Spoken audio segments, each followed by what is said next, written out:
ኤርትራ በእርግጥ አገር ናት ወይ? ኤርትራ ቫያብል የሆነ ስቴት ወይም ራሷን የቻለች ሉዓላዊ ሀገር ለመሆን የሚያስችል ቁመና ላይስ ነበረች ወይ? አላትስ ወይ? ታሪካዊ ምክንያቷስ በቂ ነው ወይ? የሚሉ ብዙ ጥያቄዎች መነሳት አለባቸው። ክርክርና ውይይት መደረግ አለበት። ኢትዮጵያ አንፌርሊ ከወደብ እንድትቆረጥ ተደርጋለች። አዎ ተደርጋለች። ይሄ ብዙ የሴራ ትንተና ቢኖረውም ሴራ ትንተናውን ወደ ጎን አስቀምጠን ግን ኢትዮጵያ ከወደብ መቆረጧ በኢትዮጵያ ላይ የተፈጸመ ትልቅ ክህደትና ትልቅ ጥፋት ነው። ይሄ መቀልበስ አለበት። ኢትዮጵያ ጠንካራ ሀገር፣ ኢትዮጵያ በኢኮኖሚ ያደገች ሀገር እና በጎረቤቶቿ ላይ ተጽዕኖ የምታሳድግ ሀገር እንድትሆን አትፈልግም። በማንኛውም ሰዓት ኢትዮጵያ አቅም ከፈጠረች አሰብ ወደብን አይደለም ኤርትራን ልትጠቀልላት እንደምትችል ይሄ ስጋት በብዙዎቹ የኤርትራ ፖለቲከኞች ጭንቅላት ውስጥ አለ። ሆኖም ስለሚያውቅ ኢትዮጵያ አቋሟን ቀይራ ስለምታውቅ ከዚህ በፊት ኤርትራ ብትችል ኢትዮጵያ ይሄ ትልቅ ሀገር መሆኗ ቀርቶ ትንንሽ 4 እና 5 ሀገር ብትሆንም ኤርትራ የምትጠላው አይደለም። ከዛ ከሚቀሩት ጋር ቢዝነስ ብትሰራ የምትመርጥ ሀገር ናት። አሁን ባለው ሪያሊስቲክ በሆነ መንገድ ስንወስደው የሚቻለውና የሚቻለውም የሚመስለኝ በወታደራዊ መንገድ ነው። ወታደራዊ መንገድ የሚያስከፍለው ብዙ ዋጋ አለ፣ ብዙ ትርምስ አለ። በወታደራዊ መንገድ ኢትዮጵያ የተሻለ አድቫንቴጅ እና ፍላጎቷን የማስፈጸም አቅም ሊኖራት ይችላል።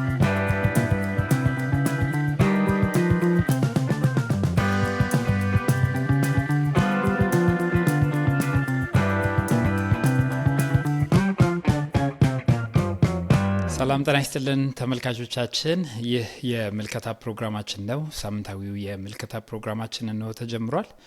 ዛሬም እንደተለመደው አንድ እንግዳ ይዤላችሁ ቀርባለሁ። አብሬያችሁ የምቆየው ደግሞ ናትናኤል ወልዴ ነኝ። ዛሬም ወደ ሀገራችን ወደ ኢትዮጵያ እንሄድና በተለይም ደግሞ ወደ ቀንዱ ወደ አፍሪካ ቀንድ እንሄድና በአፍሪካ ቀንድ ሀገራችንን አማክለን እየተካሄዱ ያሉ የጂኦፖለቲካ ጉዳዮችን ነው የምንመለከተው። በተለይም ደግሞ በኢትዮጵያና በኤርትራ መካከል እየሆኑ ስላሉ ጉዳዮች እየተነገሩ ስላሉ ጉዳዮች እና በተጨባጭም ስለሚታዩ አንዳንድ ጉዳዮች አንስተን የምንነጋገር ይሆናል ከእንግዳዬ ጋር። እንግዳዬ አዲስ እንግዳ አይደለም። ለዚህ ፕሮግራም አዲስ ቢሆንም ብዙ ተመልካቾች እንደሚያውቁት ተስፋ አደርጋለሁ። ጋዜጠኛ አርጋው አሽኔ ነው የዛሬው እንግዳዬ። አርጋው ወደ አፍሪካ ቀንድ በተለይም ደግሞ ወደ ሀገራችን ወደ ኢትዮጵያ እንዲሁም ወደ ጎረቤታችን ወደ ኤርትራ ይወስደንና እዛ አካባቢ ስለሚካሄዱ አንዳንድ ጉዳዮች መሬት ላይ እየታዩ ያሉ በኢትዮጵያና በኤርትራ መካከል የሚደረጉ ጉዳዮችን አንስተን የምንነጋገር ይሆናል።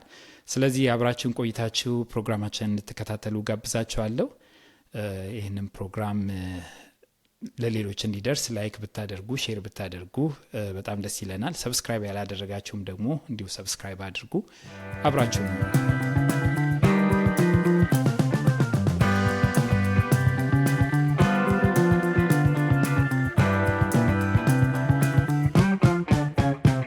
አርጋው በጣም ነው ማመሰግን የምልከታ ፕሮግራማችን እንግዳ ስለሆንክ እንኳን ሰላም መጣ።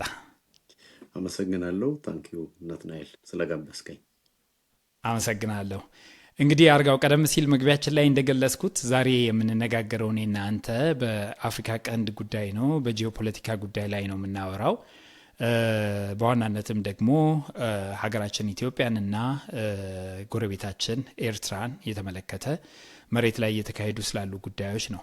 አርጋው እንደምታስታውሰው እናንተም በፕሮግራማችሁ እንደምታነሱት ሁሉ በዋዜማ ሬዲዮ ፕሮግራም ላይ ማለት ነው በኢትዮጵያና በኤርትራ መካከል በተለይም ደግሞ ጠቅላይ ሚኒስትር አብይ አህመድ ወደ ስልጣን ከመጡ በኋላ በሁለቱ ሀገራት መካከል የነበረው የመራራቅ ወይም ደግሞ ሰላምም አልባ ጦርነትም አልባ የነበረው ግን ደግሞ ፍጹም የመቆራረጡ ነገር ተቀልብሶ ሁለቱ ሀገራት የመገናኘት ነገር በተለይም ደግሞ በሁለቱ መሪዎች መካከል የወዳጅነት ስሜት ተፈጥሮ ነበረ። ከዛም በኋላ እናስታውሳለን በትግራይ ጦርነት ወቅትም አብረው አንድ ላይ በጋራ ሆኖ የትግራይ ኃይሎችን እስከ መውጋት ደረጃ የደረሰ ግንኙነት እንደነበረ ይታወሳል። ሆኖም ከትግራይ ጦርነት በኋላ በፕሪቶሪያው ስምምነት ከተፈረመ በኋላ ግን በሁለቱ መንግስታት መካከል ነፋስ እንደገባ በሰፊው ሲነገር ነበረ። በግልጽ ግን ወጥቶ መታየት የጀመረው ካልተሳሳትኩኝ የቀድሞ የኢትዮጵያ ፕሬዝዳንት ዶክተር ሙላቱ ተሾመ አልጀዚራ ላይ አንድ ኤርትራን የተመለከተ ጽሁፍ ከጻፉ በኋላ ነው። ከዛ በኋላ የሁለቱ ሀገራት ግንኙነት እንደሚባለውም እጅጉን እንደተበላሸ ከዛ በኋላም በኤርትራ በኩልም የተደረጉ አንዳንድ እንቅስቃሴዎች አሉ፣ በኢትዮጵያ በኩልም በተመሳሳይ ሁኔታ ማለት ነው። እና ግን የሁለቱ ሀገራት መካከል ከፍተኛ የሆነ ቁርሾ እየተፈጠረ እንደሆነ በሰፊው መታየት እንደጀመረ መናገር ይቻላል። እና እንዲያው እንዴት እዚህ ደረስን? ከነበረው የወዳጅነት መንፈስ ከሚመስለው በተለይም ደግሞ በሁለቱ መሪዎች መካከል ከነበረው በጣም የተቀራረበ እንዲሁም ደግሞ የጋራ ጠላት ብለው ያሰቡትን የጋራ ጠላት የሚለውን አንደር ኮቴሽን አድርገን በትግራይ ጦርነት በዛ ደረጃ በጋራ የመሳተፍ ሂደት ውስጥ ከተገባ በኋላ አሁን የሚታየው ነገር እንዴት ሊፈጠር እንደቻለ እንዲያው ጠቅለል ያለ ነገር አንስተን በሱ ብንጀምር መልካም ይመስለኛል። ምንድን ነው ያንተ እይታ? እኔ የምለው እንግዲህ በዋናነት ችግሩ የጀመረው ወይም የሚጀምረው ከትግራይ ጦርነት በኋላ አይደለም። እንደው በአጠቃላይ በሁለቱ ሀገሮች በኢትዮጵያና ኤርትራ በምትባለው ሀገር መካከል ያለው ግንኙነት መሰረታዊ የሆነ ችግር የሚጀምረው ኤርትራ ሀገር ሆና ከኢትዮጵያ ተነጥላ ከወጣችበት ጊዜ ነው የሚጀምረው። ብዙ ያላለቁ የፍቺ ጉዳዮች ነበሩ በኢትዮጵያና በኤርትራ መካከል። ሁለተኛ ኢትዮጵያ ከኤርትራ በምትነጠልበት ጊዜ ማለቅ የነበረባቸው ብዙ ጉዳዮች አላለቁም። አንድ ሁለተኛ ኤርትራ ካልኩሌት አድርጋ ወይም ታሳቢ አድርጋ ነፃነቷን ያወጀችበት መንገድም የራሱን የሆነ ችግር አለው። የኤርትራ እሳቤ ኤርትራ በኢትዮጵያ ላይ ጥገኛ የሆነ ኢኮኖሚ ገንብታ ራሷን ለመቻል ፕላን አድርጋ ከኢትዮጵያ መነጠሏ እሱም ያመጣው ኮምፕሊኬሽን አለ። ከዛ በዘለለ ደግሞ በደንብ እንደው ነገሩን ወደኋላ ሄደን አስፍተንም ስንመለከተው ይሄ የኤርትራ ብሔረተኝነት ኤርትራ በእርግጥ አገር ናት ወይ? ኤርትራ ቫያብል የሆነ ስቴት ወይም ራሷን የቻለች ሉዓላዊ ሀገር ለመሆን የሚያስችል ቁመና ላይ ነበረች ወይ? አላትስ ወይ? ታሪካዊ ምክንያቷስ በቂ ነው ወይ? የሚሉ ብዙ ጥያቄዎች መነሳት አለባቸው። ክርክርና ውይይት መደረግ አለበት። እኔ ብዙ የኤርትራ የብሔረተኝነት ትርክት ብዙ ጉድለቶች ያሉት በብዙ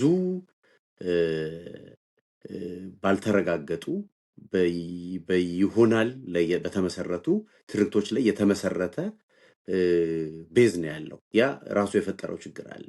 ኦኬ ኤርትራ ሀገር ሆነች። ከዛ በኋላ ሀገር ከሆነች በኋላ ደግሞ ያለው ቅድም መጀመሪያ ላይ ያነሳሁት ፍቺው በአግባቡ ሳያልቅ አገሮቹ የገቡበት ቀውስም እሱም አንዱ ችግር ነው።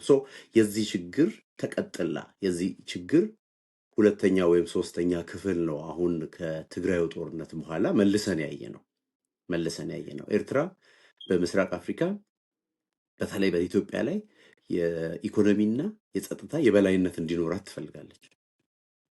ይህን እንዲኖራት የምትፈልገው ኤርትራ ትልቅ በሆነች በጣም በብዙ ጥፍ በምትበልጣት በኢኮኖሚም በህዝብ ብዛትም በወታደራዊ ኃይልም ልትውጣት በምትችል የቀድሞ ግዛቷ በነበረች አገር ጎረቤት ናት። ስለዚህ የዚህችን ጎረቤት ምንድን ነው የሚባለው በቸልታ የምትመለከተው አይደለም። የምንድን ነው የሚባለው የመኖርና ያለመኖር ጥያቄ ነው የሚሆነው እና ይሄ ራሱን የቻለ ትልቅ መሰረታዊ ችግር ነው። ከዛ ቀጥሎ ግን አሁን አንተ ወደ አነሳው የመጨረሻው ጥያቄ ስንመለስ እሱ ላይ ምንድን ነው በአብዛኛው የማየው የትግራይ ጦርነት የጠላት የሚል ነገር ያመጣው ነው በዋነኝነት እንጂ ኢትዮጵያና ኤርትራ በመካከላቸው ያለውን ችግር ለመቅረፍ ይህንንም ለመቅረፍ የሚያስችል በቂ ውይይትም አድርገው አይደለም። አሁን ዛሬ ላይ ቁጭ ብለን ስንመለከት ከጋዜጣዊ መግለጫና ከጉብኝት የዘለለ አገሮቹ በመካከላቸው ከዛ በፊት የነበረውን ችግር ለመፍታት የሚያስችል ዝርዝር ጉዳዮችን ተስማምተው ይፋ ያደረጉት ነገር የለም። በሳዑዲ አረቢያ ሄደው ስምምነት አድርገዋል። ግን ይሄ የሳዑዲ አረቢያ ስምምነት ምን እንደሚል በሁለቱም ሀገሮች የተገለጸ ነገር የለም። ስምምነቱ ሰላም ማምጣት ብቻ ነው በዋናነት ትኩረቱ። ሁለቱ መንግስታት ይታወቃል። የኢትዮጵያ መንግስት፣ የኤርትራ መንግስት ድብቅ መንግስታት ናቸው ማለት የሚቻል ይመስለኛል። በተለይም ደግሞ ከታሪካችንም ወደ ኋላም ሄደን ብንመለከት አሁን ካሉት ጠቅላይ ሚኒስትር በፊት የነበረውም አድሚኒስትሬሽን ወይም አገዛዝ የኢህአዴግን መንግስት ብትመለከተው እጅጉን በጣም ድብቅ እንደሆነ ነው የሚነገረው። ውስጥ ለውስጥ ነው ነገሮች የሚያልቁት። ከሀገራት ጋር የሚደረጉ ግንኙነቶች በትክክልም ለህዝቡ በተብራራ መልኩ የሚገለጽባቸው ሁኔታዎች አልነበሩም። በፊትም በፕራይም ሚኒስትር አብይና በፕሬዚደንት ኢሳያስ መካከልም ተፈጥሮ የነበረው ግንኙነት እርግጥ ብዙ ሰዎች የሁለት ግለሰቦች ግንኙነት እንደሆነ ነው ሲገልጹ የነበሩትና ምናልባት ሙሉ በሙሉ ንግግሮች አልነበሩም፣ ውይይቶች አልነበሩም በሁለቱ መንግስታት መካከል ብለን መደምደም እንችላለን? ወይንስ ከመንግስታቱ ባህሪ ራሱ የመነጨ ድብቅነት ነው? የተነጋገሩባቸውን ነገሮች ለህዝቡ ይፋ ሳያደርጉ በዛኛውም ወገን በዚህኛውም ወገን ነገሮች እየተካረሩ ሄደው አሁን የደረስንበት ቦታ የደረስ ነው። እንግዲህ በጊዜው በገደምዳሜ ይፋ የተደረጉ አንዳንድ ነገሮች ነበሩ። ለምሳሌ በሁለቱ ሀገሮች መካከል የድንበር መከፈት ነበረ፣ በይፋ ነው የተደረገው። ይህንን አይተናል። ከዛ ውጪ የንግድ ግንኙነትና የወደብ አጠቃቀምን የተመለከተ ስምምነት ይደረጋል፣ ለዚህም ዝግጅት እያደረግን ነው ብለው ይፋ አድርገው በኢትዮጵያ በኩል የመንገድ ግንባታ ሁሉ ይፋ እስከመደረግ ደርሶ ነበረ ከኤርትራ ጋር የሚያገናኝ። ይህም አንዱ ነገር ነው። በሁለቱ ሀገሮች መካከል የሰዎች እንቅስቃሴ ተፈቅዶ ነበር። የአውሮፕላን በረራ ተጀምሮ ነበረ። የተለያዩ የሸቀጥ እንቅስቃሴዎችም ነበሩ። እነዚህ ነገሮች ጥሩ ተጀምረው ነበረ። እነዚህ እንቅስቃሴዎች የተጀመሩት ስምምነትን መሰረት አድርገው ነው ወይስ የሁለቱ መሪዎችን መልካም ፈቃድ መሰረት አድርገው ነው? የምናውቀው ነገር የለም። አሁን ይሄ የምንለው መጀመሪያም ፍቺው የኢትዮጵያ ከኤርትራ የተነጠለችበት ጊዜ የነበረው ችግር ተመሳሳይ ተቀጥላ ነው። ኤርትራውያን ከኢትዮጵያ ጋር ግልጽ የሆነ ስምምነት ለምንድን ነው ማድረግ የማይፈልጉት? አንድ የኢትዮጵያ መንግስት ከኤርትራ ጋር ያደረገው ንግግር ዝርዝር ለምንድን ነው ይፋ የማያደርገው? ይህም መጠየቅ አለባቸው እነዚህ ነገሮች። እኔ ስምምነቶቹ በእውነተኝነት ላይ የተመሰረቱ ወይም ደግሞ በፌርነስ ላይክ በምንድን ነው የሚባለው በእኩልነት ላይ የተመሰረቱ ስምምነቶች ባለመሆናቸው ይመስለኛል። የኤርትራ ፍላጎት አለ፣ የኢትዮጵያ ፍላጎት አለ። እነዚህ ሁለት ፍላጎቶች ማስታረቅ በጣም አስቸጋሪ ነው። እኔ መገመት እችላለሁ የኤርትራውያን ፍላጎት ምን ሊሆን እንደሚችል። በኢትዮጵያ በኩል ደግሞ ኖ የሚል ነገርም ሊኖር ይችላል። በአደባባይ ወጥተው እንኳን ባይሉት ከጀርባ አይ ይሄ ነገር አያስኬደንም አያዋጣንም የሚሉ ነገሮች ሊኖሩ ይችላሉ። ብዙ ሰው ይገምት የነበረው ይጠብቅ የነበረው ከሁለቱ ሀገሮች ግንኙነት መሻሻል በኋላ ኢትዮጵያ በኤርትራ ወደብ መጠቀም ትጀምራለች፣ የንግድ እንቅስቃሴ ይጀምራል ነው። ግን አልሆነም፣ እሱ አልሆነም። ለምንድን ነው ኤርትራ የአሰብ ወደብን ለኢትዮጵያ ብትሰጥ ተጠቃሚ ናት በኢኮኖሚ። ግን ለምንድን ነው እንተው ፍላጎትን ብዙ ያላደረባት? ብዙ ሰው ይህንን በጥያቄ መመልከት አለበት። ኤርትራውያን ምክንያት አላቸው ለዚህ ለማይነግሩን፣ አደባባይ ወጥተው የማይነግሩን። እኛ አልከለከልንም፣ መጠቀም ትችላላችሁ በአደባባይ ይሉሃል። ግን በተግባር ያንን የሚያመላክት ምንም እንቅስቃሴ አናይም። እና እንዲህ አይነት ችግሮች አሉ። እንዳልከው የሁለቱ መሪዎች ስምምነት ነው። ሚስጥራዊነቱ በጣም ያው ከበፊትም ያለ ነው። አሁን ደግሞ የባሰ ነው። ምክንያቱም በአንድ መሪና መሪ መካከል ብቻ የሚደረግ እንቅስቃሴ ነው። ለምሳሌ የሳዑዲው ስምምነት ዝርዝር ምን እንደሆነ እስከዛሬም በጣም ብዙ ጥያቄ ይፈጥርብኛል። የወሬ ከመስማት ውጪ ስምምነቱ አንዳንድ ስምምነቶች ተደረጉ የተባሉ ስምምነቶችን በኋላ ላይ በሌላ አጋጣሚ በተመለከትንበት ጊዜ ደግሞ ስምምነቶቹ ምንም ይዘት የላቸው፣ ምንም ዝርዝር ይዘት። ይሄ ኢንተንት ወይም ምንድነው ዝንባሌ ለጉዳዩ ያለን ፍላጎት ከመግለጽ የዘለለ ለምሳሌ የሰላም ስምምነቶች የተፈረሙ አሉ። ለምሳሌ በኦጋዴን ነፃ አውጪና በኢትዮጵያ መንግስት መካከል ለምሳሌ የተፈረመ ስምምነትን ተመልክቻለሁና በጣም ገርሞኛል። አንድ ፓራግራፍም አይሞላም። በ4 መስመር ጽሁፍ ነው ይሄ ሰላም ስምምነት። እንግዲህ ከዛ ውጭ አሁን ንትርክ ውስጥ ሲገቡ የሰላም ስምምነት ብለህ ስታመጣው የእንትን በግለሰብ መያዙ ይሄ የሚያመጣው ችግር ነው። ስቴት እንደዚህ አይደለም ፋንክሽን የሚያደርገው። ስቴት ፋንክሽን የሚያደርገው ይህን የሚመለከተው የተቋማዊ የሆነ ነገር አለ። በኤርትራ እነዚህ ተቋማት አብዛኛው ጠንካሮች አይደሉም። በኢትዮጵያ በኩል እንኳን ተቋማቱ አሉ፣ ግን ተቋማቱ ዴሊጌት ተደርገዋል፣ የአቅም ተሰጥቷቸዋል የሚለው ሌላ ጥያቄ ነው። እንደዚህ አይነት ችግሮች አሉ። ስለዚህ አሁን የምናወራው ነገር በሙሉ ዳመናማ ነው፣ በደብዛዛው ነው የምናየው። ይሄ ደግሞ የሆነበት ምክንያት ከሁለቱም ሀገሮች ከሁለቱም ሀገር መሪዎች ሚስጥራዊነት፣ ድብቅነት ጋር የተያያዘ ነው። እንግዲህ ምክንያት ይኖራቸዋል። እኔ እንደዛ ብዬ ጠረጥራቸው። በጣም ጥሩ። እንዲያው አይ ቲንክ መሰረታዊ ነገር ነው ችግሩ የሚመነጨው ከኤርትራ መገንጠል ነው የሚለው ነገር መሰረታዊ ነገር ይመስለኛል። የተገነጠለችበት ሁኔታ፣ የሄደችበት ሁኔታ ስትሄድ ደግሞ የኢትዮጵያውያን ሚናም ወይም ደግሞ ሀሳብም ምን ይመስል ነበር የሚለው ነገር በጣም መሰረታዊ ነገር ይመስለኛል። ወደ እሱ እንመጣለን። እሱ ላይ የተወሰነ ነገር ብናወራ ደስ ስለሚለኝም ማለት ነው። ግን ከሱ በፊት እንዲያው አሁን ስላለው ነገር ጥቂት ነገር ብንል መልካም ነው ብዬ አስባለሁ። አርጋው፣ እንደሚታወቀው ጠቅላይ ሚኒስትሩ በተለይም ባለፉት ጥቂት ዓመታት ውስጥ አይ ቲንክ አሁን ወደ 2 ዓመት አካባቢ ይጠጋዋል የባህር አክሰስ ወይም ደግሞ የወደብ አክሰስ ጉዳይ አንስተው በይፋ መናገር የጀመሩበት። እርግጥ ይሄ ጥያቄ ለመጀመሪያ ጊዜ በጠቅላይ ሚኒስትሩ ሲነሳ አይደለም።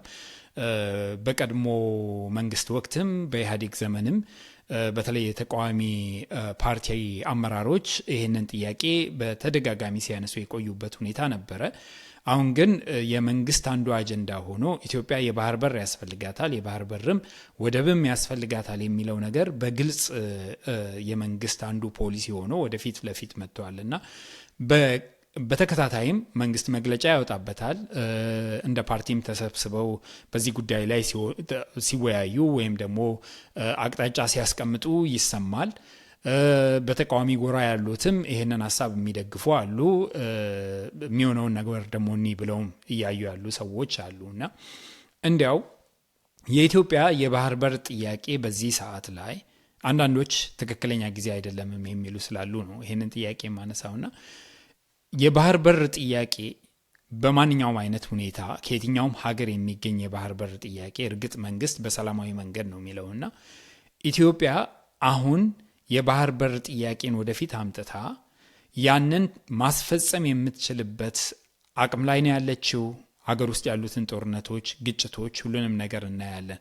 ይሄ ጥያቄስ ደግሞ በተለይ በኢትዮጵያና በሶማሊያ መካከል ከፍተኛ የሆነ ፍጥጫ ፈጥሮ እንደነበር ይታወሳል። አሁንም የዛው ቀጣይነት ነው። በኢትዮጵያና በኤርትራ መካከልም ወደ ከፍተኛ ፍጥጫ እየሄደ ያለውና ምናልባትም ወደ ጦርነት የሚገቡበት ሁኔታ ሊኖር ይችላል ወደሚል ነገር ድምዳሜ ያመጣውና ኢትዮጵያ በዚህ ሰዓት ላይ ይህንን ጥያቄ ወደ መሬት አውርዳ እርግጥም የባህር በር ባለቤት ኢትዮጵያን ማድረግ ትችላለች ወይ?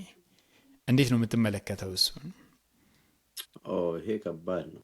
አይ ቲንክ ጥያቄው በዚህ ወቅት መምጣት አለበት ወይ የሚለውን አይ ቲንክ ብዙ ሰዎች ሲያነሱ ትሰማለሁ። ጥያቄው ኦኬ መቼ ነው መምጣት ያለበት? ራይት ታይም የሚባል ጊዜ መቼ ነው የሚለው ለሱ ብዙ መልስ ያላቸው አይመስለኝም። ብዙዎቹ በዚህ ጊዜ መምጣት የለበትም የሚሉት አሁን ያለውን መንግስት ሌጂቲሜት አይደለም ከሚል መነሻ አንድ፣ ሁለተኛ በሀገር ቤት ያለው የፖለቲካ መስቀልቅል ኢትዮጵያ ደካማ እንድትሆን ያደርጋታል። በተለይ በወታደራዊ አቅሟም በሌሎችም ምክንያቶች ኢትዮጵያ ጠንካራ አቋም ላይ አይደለችም ከሚል ስጋት ነው። ይሄ ስጋት እውነተኝነት አለው ውስጡ። ከዛ በተረፈ ግን ጊዜው በዚህ ጊዜ ነው በዛ ጊዜ ነው የሚለው ይሄ ብዙ ሌሎች ምንድን ነው የሚባለው ብዙ ክራይቴሪያዎች ወይም ብዙ ታሳቢ የምታደርጋቸው ነገሮች አሉ። ቀጠሮ ሰጥተህ የዛሬ 7 ዓመት ወይም የዛሬ 6 ዓመት አካባቢ ያደርገዋለሁ ብለህ የምትገባበትም አይደለም። ቢኮዝ ዳይናሚክሱ በጣም ብዙ እንትኖች አሉት። ሶ ኢትዮጵያ ወደብ ይገባታል? አዎ ይገባታል። ያስፈልጋታል? አዎ ያስፈልጋታል። እንደ ኢትዮጵያዊ ስናስብ ኢትዮጵያ አንፌርሊ ከወደብ እንድትቆረጥ ተደርጋለች። አዎ ተደርጋለች። ይሄ ብዙ የሴራ ትንተና ቢኖረውም ሴራ ትንተናውን ወደ ጎን አስቀምጠን ግን ኢትዮጵያ ከወደብ መቆረጧ በኢትዮጵያ ላይ የተፈጸመ ትልቅ ክህደትና ትልቅ ጥፋት ነው። ይሄ መቀልበስ አለበት። ከዛ ውጪ ከባህር በር 60 ኪሎ ሜትር ላይ ያለች ሀገር እና 130 ሚሊዮን ሕዝብ የያዘች ሀገርን ከባህር ቆርጠህ ማስቀመጥ በአብዛኛው ትክክልም ተገቢም አይደለም። ግን ይሄ እንዴት ሆኖ መታረም አለበት፣ እንዴት ቢደረግ ጥሩ ነው የሚለውን አይ ቲንክ በኤርትራ በኩል የአቋም ለውጥ የለም። ኤርትራ የኢትዮጵያ የባህር በር አልባ መሆኗ ኤርትራ ወደቡን ለኢትዮጵያ አከራይታ ከመጠቀም የበለጠ ጥቅም ይሰጣታል። ዛትስ ካልኩለስ። ይሄ በኤርትራ በኩል ያለ አደባባይ ወጥቶ የማይነገረን የኤርትራ አንዱ የመጫወቻ ካርታ ነው። በምን አይነት መልኩ ግን ኤርትራ ተጠቃሚ ልትሆን ትችላለች? በዛ ሀሳቤ በአንተ እይታ ኤርትራ ብዙ ሰዎች እንደሚያስቡት ኢትዮጵያ ጋር መልካም ግንኙነት ቢኖራት አትጠላም። ግን ኢትዮጵያ ጠንካራ ሀገር፣ ኢትዮጵያ በኢኮኖሚ ያደገች ሀገር እና በጎረቤቶቿ ላይ ተጽዕኖ የምታሳድግ ሀገር እንድትሆን አትፈልግም። በማንኛውም ሰዓት ኢትዮጵያ አቅም ከፈጠረች አሰብ ወደብን አይደለም ኤርትራን ልትጠቀልላት እንደምትችል ይህ ስጋት በብዙዎቹ የኤርትራ ፖለቲከኞች ጭንቅላት ውስጥ አለ። ሆኖም ስለሚያውቅ ኢትዮጵያ አቋሟን ቀይራ ስለምታውቅ ከዚህ በፊት በንጉሱ ጊዜ ንጉሱ ሁኔታውን አይተው አይ እንደዚህማ አይሆንም ብለው ሀሳባቸውን ቀይረዋል። ከኮንፌዴሬሽኑ በኋላ ከኮንፌዴሬሽን ማፍረስ ብዙ ኢትዮጵያውያን የኤርትራን ነጻነት ይሁን ብለው የተሰጠ ነጻነት አይደለም፣ በአንድ ደብዳቤ የተሰጠ በህወሓት በኩል ለኤርትራ የቀረበ ስጦታ ነው የነበረው። ይህንን ኤርትራውያን በደንብ ያውቃሉ። ስለዚህ እያንዳንዱ ኢትዮጵያ ምን ሊያስብ እንደሚችል ያውቃሉ። ሁለተኛ የኢኮኖሚክ ዳይናሚክሱን በሚሊዮን የሚቆጠር ህዝብ በጣም በ130 ሚሊዮን የሚቆጠር ህዝብ ያለበት አካባቢ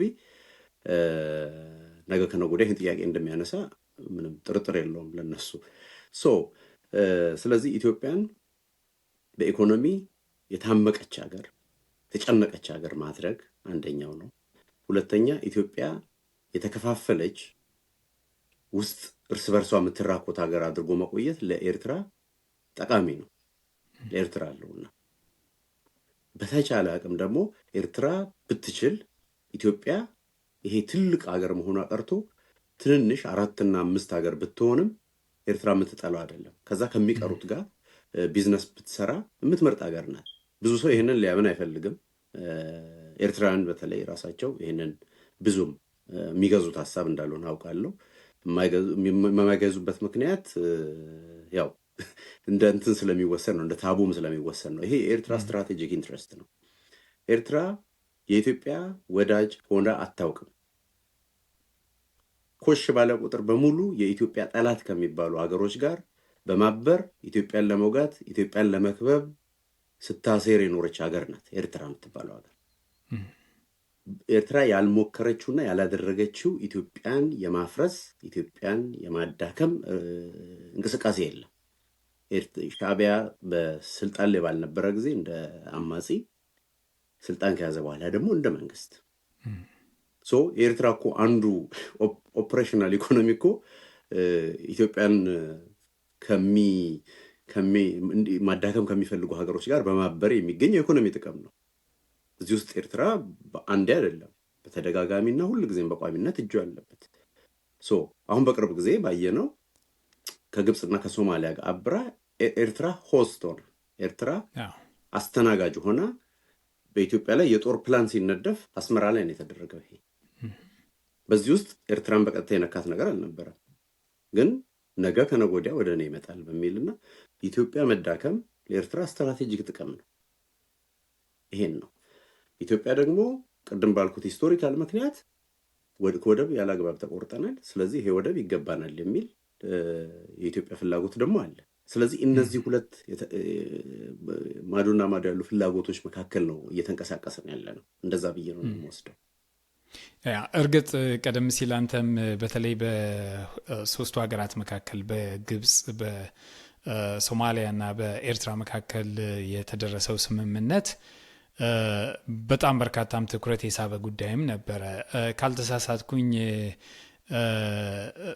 አንድ ዓለም አቀፍ ሚዲያም በተለይም ደግሞ የኢትዮጵያን ጥያቄ በወቅቱ ከሶማሊላንድ ጋር የደረሰችበት የመግባቢያ ስምምነትን አጣቅሶ የሶማሊላንዱ ወደብ እንደ መነሻ ነው፣ ግን መዳረሻው ግን አሰብ ነው የሚል አይነት እንድምታ ያለው ጽፎ የነበረበት ሁኔታ አለ።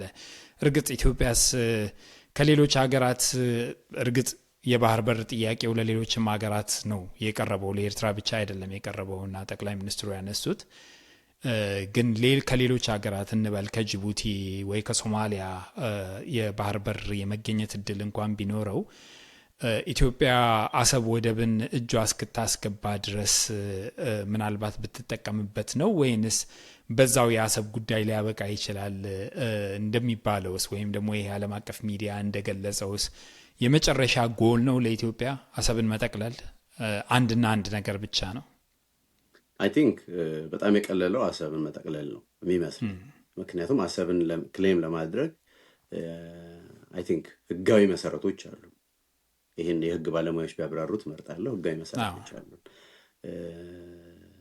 የሌላ ከአሰብ ውጭ ያሉ ወደቦችን ለመጠቀም የሚደረገው ሙከራ እንደው ቢሳካ እሰየው፣ ባይሳካ ምንም አይደለም የሚል ነው። እንደውም እኔ ለዋናው ጥያቄ እንደ ሽፋን የቀረበ የኢትዮጵያን ፍላጎት አጀንዳ አድርጎ ለዓለም ለማሳወቅ የተደረገ ሙከራ ነው የሚመስለኝ። ኢትዮጵያ ዋና ፍላጎቷ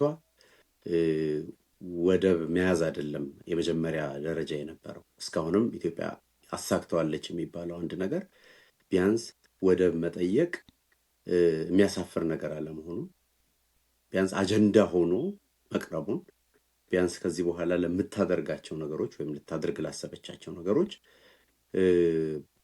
መነሻ ቤዝ የሚሆነውን ነገር በዲፕሎማሲያዊ መንገድ ለሚዲያው ትርክቱን ማስቀመጥ ነው።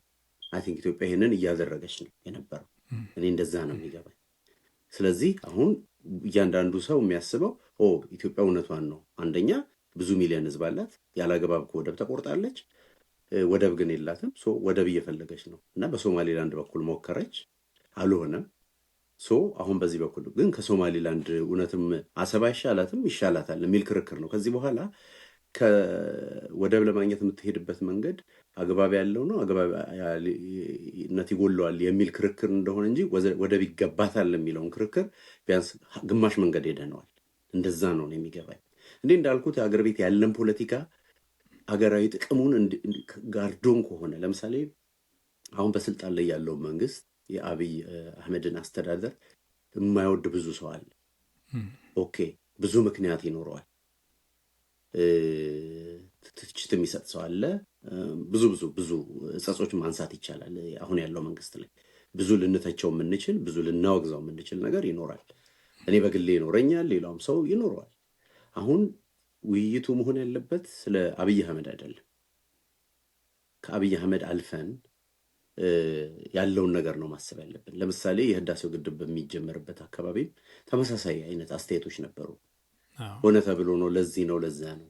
መለስ ዜናዊ ሜቢ በስልጣን ዘመኑ ካደረጋቸው ጥሩ ነገሮች ተብሎ የሚነሳበት ነገር ቢኖር የህዳሴ ግድብን ማስጀመሩ ነው።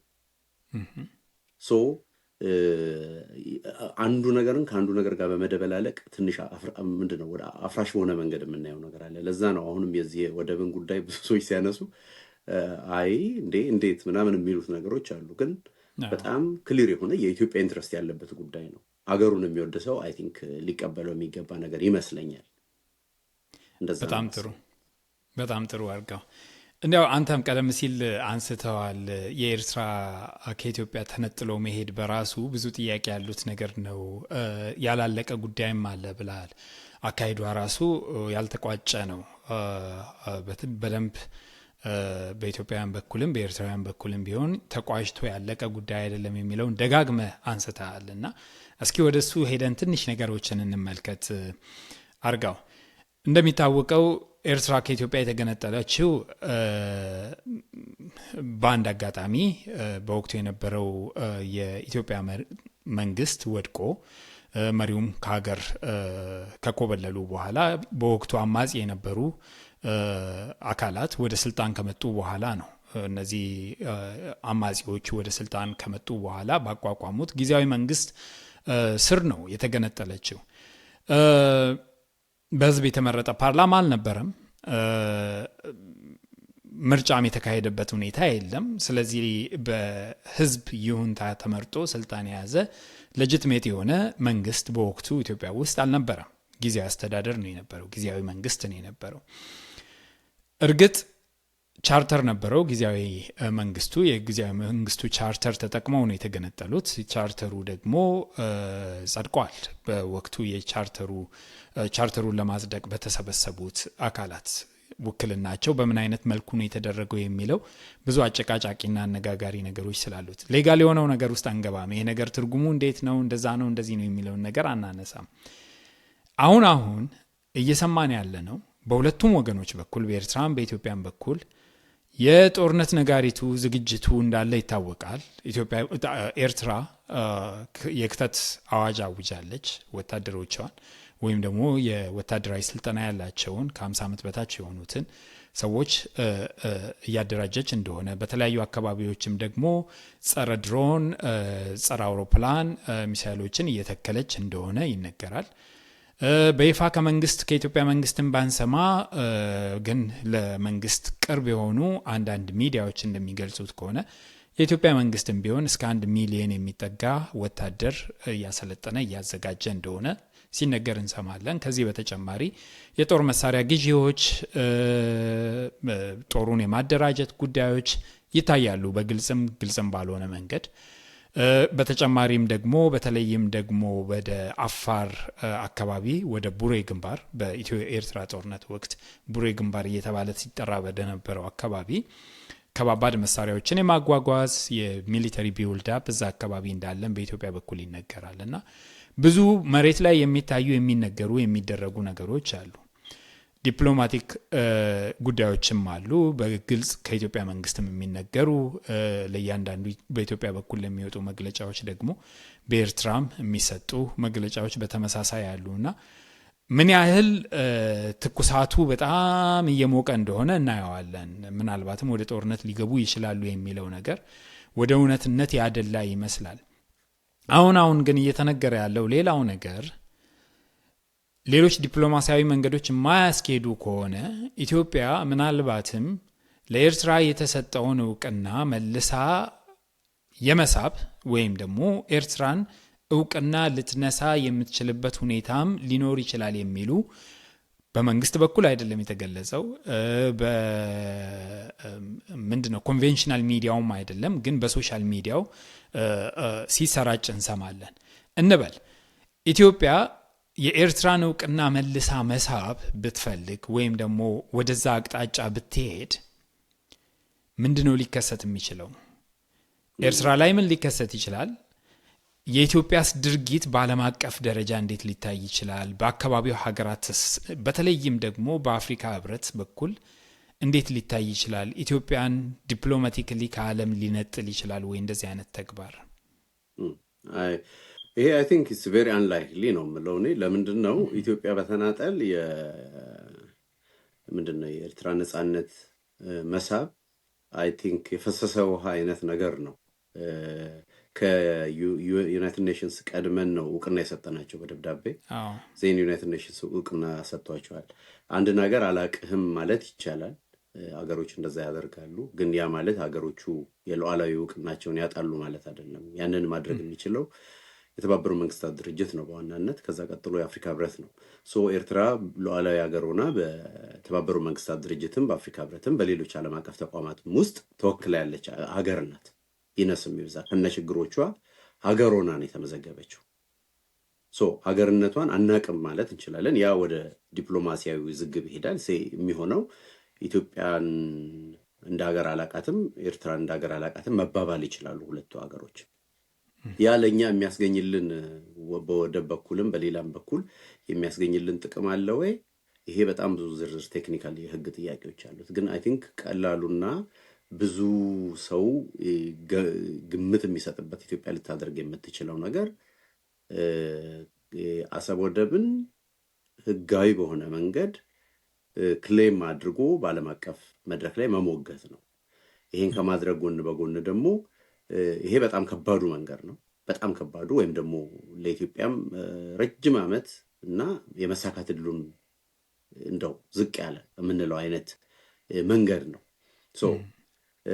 አሁን ባለው ሪያሊስቲክ በሆነ መንገድ ስንወስደው የሚሻለውም የሚመስለኝ በወታደራዊ መንገድ ነው። ወታደራዊ መንገድ የሚያስከፍለው ብዙ ዋጋ አለ፣ ብዙ ትርምስ አለ። በወታደራዊ መንገድ ኢትዮጵያ የተሻለ አድቫንቴጅ እና ፍላጎቷን የማስፈጸም አቅም ሊኖራት ይችላል። ይህንን ለማድረግ አይ ቲንክ ኢትዮጵያ የተሻለ አቋም ላይ ናት ብዬ ነው የማስበው። የተሻለ አቋም ላይ ናት ስል አሁን አገር ቤት ያለውን ችግር እያሰብኩ አይደለም የምለው። ሌሎች ብዙ ዳይናሚክሶች ለወታደራዊ ጉልበት አስፈላጊ የሆኑ ነገሮችን በማየት ነው። ግን አስከትሎ የሚመጣው ዲፕሎማሲያዊና የሴኩሪቲ ውጥንቅጥ አለ በጣም አካባቢው ላይ። አንዳንድ ሀገሮች ከኤርትራ ጎን ሊሰለፉም ይችላሉ። እርግጥ እንሰለፋለን የሚሉት ሀገሮች የሚሰለፉ አይደሉም። ሜይ ቢ እንግዲህ በዋናነት የምትታወቀው በአካባቢው ከኢትዮጵያ ባላንጣዎች ጎን የምትቆመው ግብጽ ናት። ግብጽ ሁልጊዜም ከስነ ልቦና ማስፈራራት የዘለለ በተግባር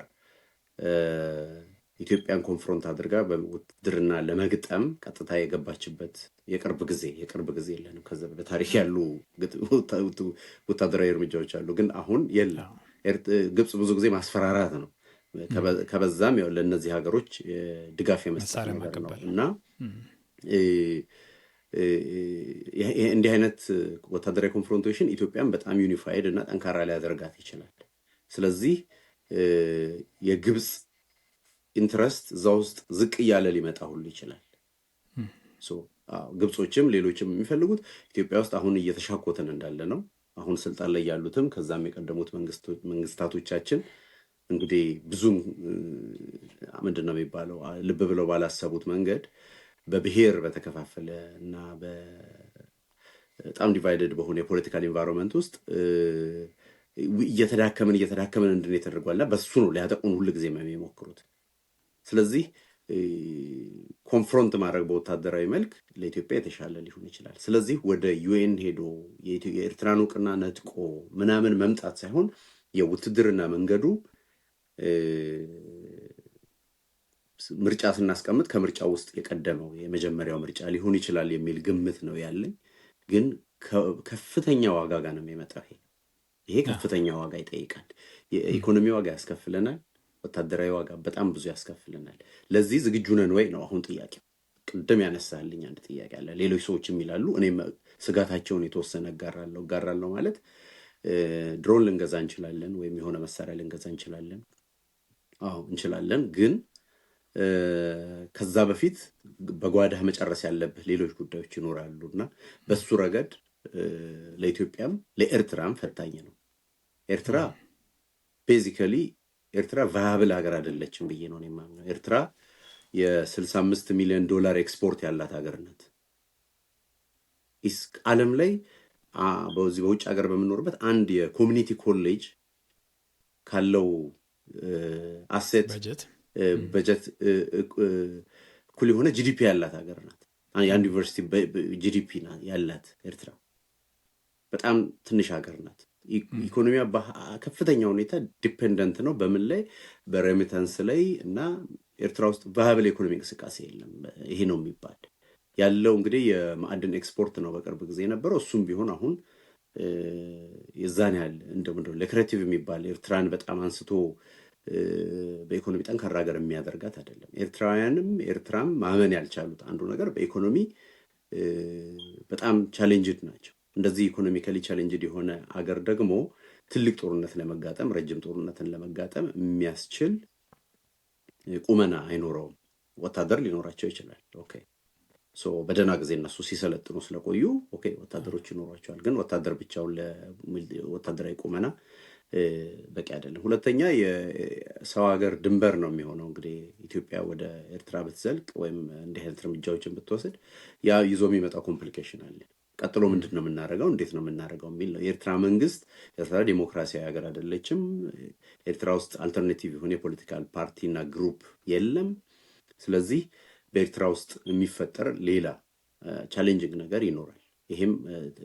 ይሄንን ሁሉ ኢትዮጵያ ታሳቢ የምታደርግበት መንገድ መኖር አለበት። አለበለዛ እንግዲህ ሁለቱ ሀገሮች በይፋ ካልተዋሃዱ ወይም ሌላ አይነት ስቴፕ ውስጥ ካልተገባ አይ ቲንክ ብዙ ውስብስብ ነው።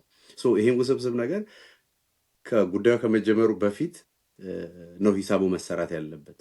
እንዲህ አይነት ሲቹዌሽን ውስጥ ነው የምንኖረው ብዬ የማስበው እንጂ ኢትዮጵያ ቅድም እንደተነሳው የእውቅናዋን እውቅና መሳብ ሳይሆን የሚባለው ምንድን ነው፣ ዲፕሎማቲካሊ ሪኮግናይዝ አላረጋትም ኤርትራ ነው ማለት የምትችለው። ግን አንዴ ደግሞ ሪኮግናይዝ ያረከውም በህግ ሪኮግናይዝ አላረግም መልሰህ ትችላለህ ወይ? እሱም ሌላ የህግ ባለሙያዎች አስተያየት ቢሰጡበት እሱ ቢኮዝ ቬሪ ሌጋል የሚሆነው ዲፕሎማሲያዊ ውዝግብ ነው የሚሆነው።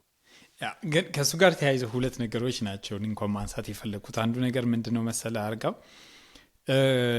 በቅርቡ የአማራ ብሔራዊ ንቅናቄ አብን ያወጣውን መግለጫ ምናልባትም ተመልክተዋል ብዬ አስባለሁ። ኤርትራ የተገነጠለችበትን ሁኔታ ኩዌሽን ያደርጋል መግለጫው። ቅድም ያለው ነው ፕሮሲጀራል ጥያቄ ነው የሚያነሳው። ፕሮሲጀሩን ጠብቀዋል ወይ? መግቢያችንም ላይ ብለነዋል፣ አንተም ደጋግማ አንስተዋል። ህገ መንግስታዊ በሆነ መንገድ አይደለም የሄደችው። ስለዚህ ያ ፕሮሲጀር መልሶ ፕሮሲጀራል ጥያቄ ስለሆነ ጥያቄው ደግሞ መጤን አለበት ነው እና ያ ነገር ከኢትዮጵያ መንግስት ቢወጣ እንበል ወይም ከውጭ ጉዳይ ሚኒስቴር ቢወጣ፣ ከውጭ ጉዳይ አይደለም የወጣው፣ አንድ ፓርቲ ነው ያለ ያንን እንደዚህ አይነት ወይም ደግሞ እንደዚህ አይነት ተመሳሳይ ይዘት ያለው ነገር የኢትዮጵያ መንግስት ይዞ ቢቀርብ ቀደም ሲል የሰጠውን እውቅና እንደ ሀገር ሪኮግናይዝ ያደረጋትን ኤርትራን መልሶ እውቅናዋን ጥያቄ ውስጥ አስገባ ሊባል አይችልም ወይ? አንዱ እሱ ነው። ሁለተኛ ነገር እንደ ለቨሬጅስ ሊጠቀምበት አይችልም ወይ? ይሄንን የኢትዮጵያ መንግስት ራሱ ኤርትራን አምጥቶ ቁጭ አድርጎ አንድ ወንበር ላይ ቢያንስ፣ ምክንያቱም ዝግ ነው የኤርትራ መንግስት በይፋ የተናገረው ነገር በወደብ ጉዳይ ላይ ንግግር የለም ነው። ስለዚህ ይህንን ነገር መልሼ ላጤነው እችላለሁ የሚለውን ነገር አምጥተህ ወደፊት አምጥተህ ቁጭ ብለህ የመነጋገር እድልስ አይፈጥርም ወይ የሚለውን ነገር ለማንሳት ነው። በጣም ጥሩ ነው። ሁለተኛው ነጥብህ ነው ትክክሉ።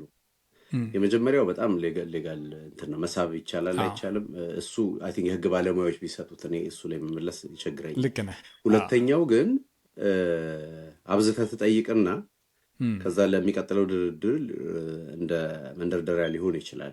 እሱ እንደ ለቨሬጅ መጠቀም ይቻላል። ግን አይ ቲንክ እሱ ይቻላል። እሱ እንግዲህ ቅድም ያልነው ከሁለቱ ትራክ በዲፕሎማሲያዊና በሌላው መንገድ ኢትዮጵያ የምትሄድ ከሆነ ለዛ ለቨሬጅ ሊያገለግላት ይችላል። ግን አይ ዶንት ቲንክ ኢትዮጵያ በዛ መንገድ ሄጄ ወደብ አገኛለሁ ብላ የምታስብ ኢትዮጵያም አይመስለኝም። ኤርትራም በዛ የመሽ ምንድን ነው ኦ ብላ ፈርታ በሱ ሌቨሬጅ እንትን የምንድን ነው የተወሰነ ነገር የምትሰጥ አይመስለኝም። በጣም በጣም ኤርትራ ይሄ እንግዲህ በትንሹ ወደ $3 ቢሊዮን ጅቡቲ ታገኛለች ከኢትዮጵያ በወደብ። ኤርትራ የዚህን ግማሽ ብታገኝ $1.5 ቢሊዮን ከኢትዮጵያ ብታገኝ ለኤርትራ ኢኮኖሚ በጣም በጣም በጣም በጣም ኢምፖርታንት ነው ይሄ። ኤርትራ ኢቭን ብዙ ሳታወጣበት ወደቧን ለሌላ ኮንትራት በመስጠት ልክ ጅቡቲ እንዳደረገችው ሰርቪሱን በመስጠት ኤርትራ ከፍተኛ ገቢ ማግኘት ትችላለች። ኢኮኖሚያን በከፍተኛ ሁኔታ ሊለውጥ የሚችል the question is ኤርትራ ይህን ለምንድን ነው የማታደርገው ነው የማታደርገው ኢትዮጵያ እንድትጠቀም አትፈልግም። ይሄ በደንብ ታስቦበት የሚደረግ ነው። ኢትዮጵያ መጠቀም ከጀመረች ኢቭን ነገ ከነገ ወዲያ መልሱልኝ ሁሉ ልትል ትችላለች የሚል ስጋትም ሊኖራቸው ይችላል እዛ ድረስ።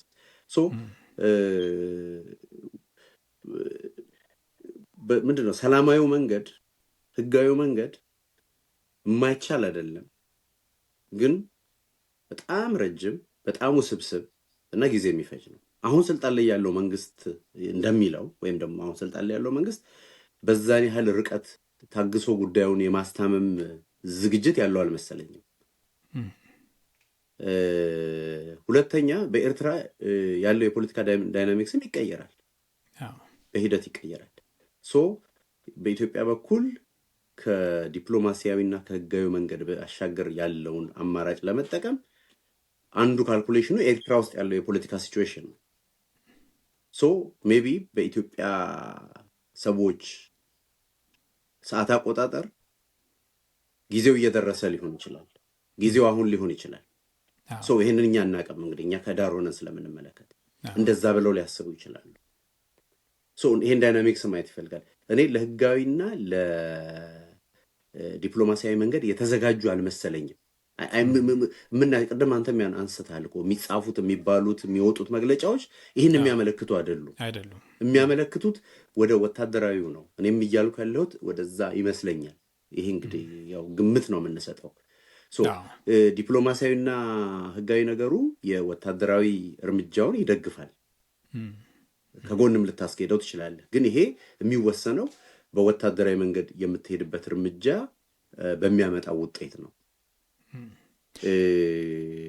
አሁን ይህንን ስል እንደው መንገዱ ቀና ነው፣ ኢትዮጵያ በእንዲህ አድርጋ እንዲህ ልታመጣ ነው፣ ልክ እንደ እግር ኳስ ውጤት እንዳይሆን በጣም ለብዙ ሰው ማሳሰብ እፈልጋለሁ። ቢኮዝ ቅድም እንዳልኩት ውስብስብ ነገሮች አሉት።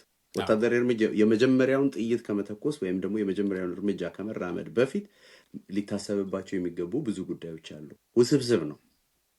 ይሄ ውስብስብነት ደግሞ ለኢትዮጵያ ብቻ አይደለም፣ ለኤርትራ ለራሷ ነው።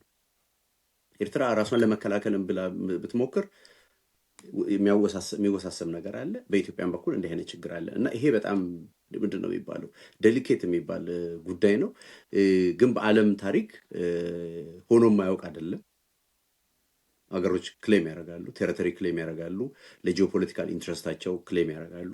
አሁን ኢትዮጵያም የባህር በር ጥያቄ ስታነሳ ማዳበሪያና እንትን የምታስመጣበት ወደብ ስላጣች በሚል አይደለም። እሱንም ዳይናሚክስ አንደርስታንድ ማድረግ ያስፈልጋል። የባህር በር ከኢኮመርሻል ጥቅሙ ባሻገር ሌሎች ጥቅሞች አሉት። ሶ ፓርቲኩላርሊ እንግዲህ የኢትዮጵያ መንግስት አንድ ሰነድ ተመልክቻለሁ እንደሚለው ከሆነ ኢትዮጵያን ከባላንጣዎቿ